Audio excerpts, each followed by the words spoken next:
Welcome to The Explainer. Today, we are diving into the phenomenon that was Game of Thrones.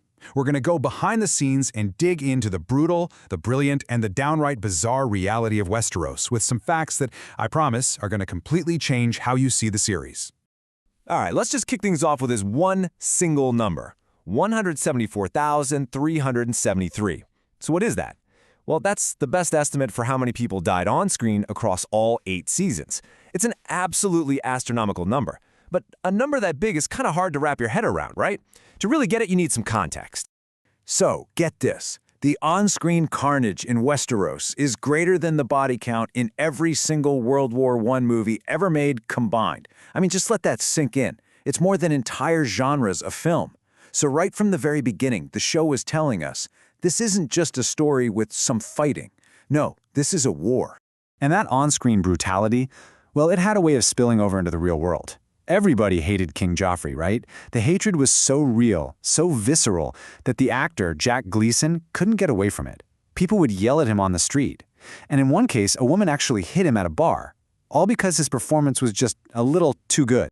So for our first section, let's really dig into that, the human cost.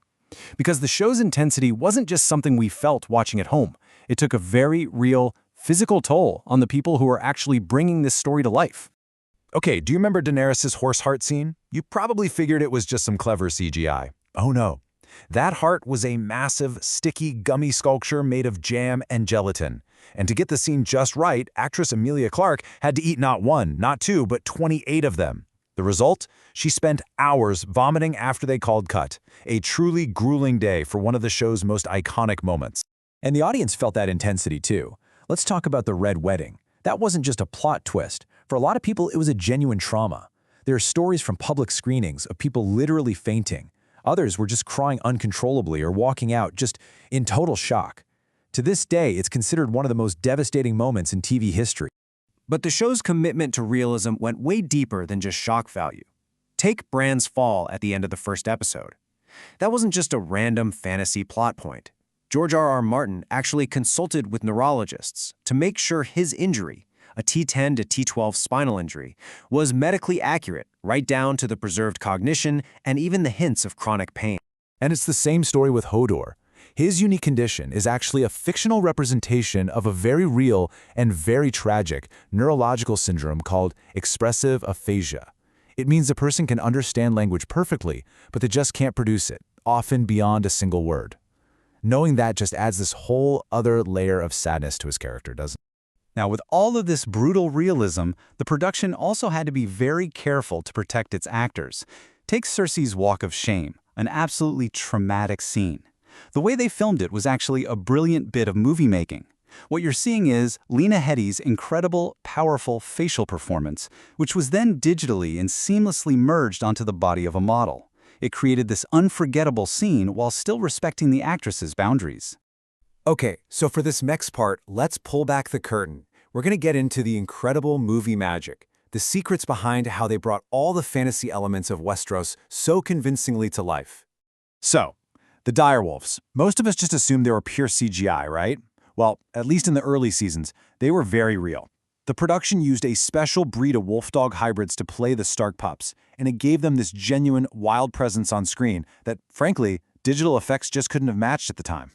And get this, that connection wasn't just for the cameras. After her character's direwolf, Lady, was, well, killed off in the first season, the actress Sophie Turner actually adopted the wolf dog that played her. A nice little happy ending for her on-screen companion. All right, so real dogs are one thing. But what about the show's most iconic, most impossible creatures, the ones you definitely can't find at a local sanctuary? How in the world did they bring the dragons to life? Well, the animators had a pretty surprising recipe. They didn't just invent a monster out of thin air, they built one using pieces from the real world. The dragon's body language was based on cats, which totally explains Drogon's sometimes cuddly, sometimes terrifying behavior. Their long neck movements, inspired by geese, and the physics of their massive wings, they studied bats. It's this brilliant Frankenstein's monster of animal biology. Now, as you can probably guess, that level of detail came with a staggering price tag. We're talking millions of dollars per season just for the dragons.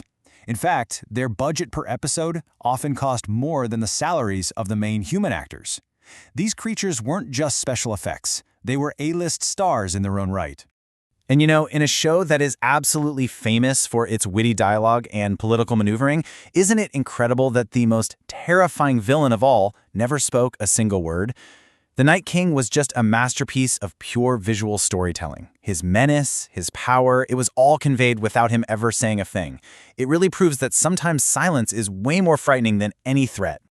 So with a story this huge, keeping secrets was everything.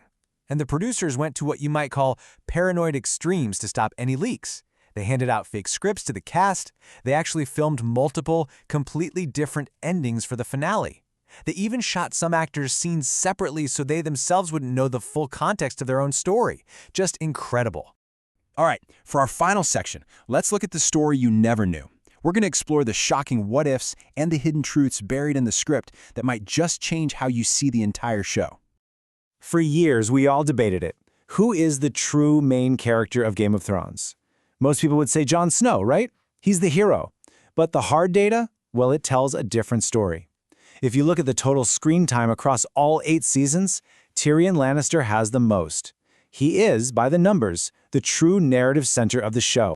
But that's nothing compared to the most shocking twist of all. This comes from George R.R. Martin's original outline for the books.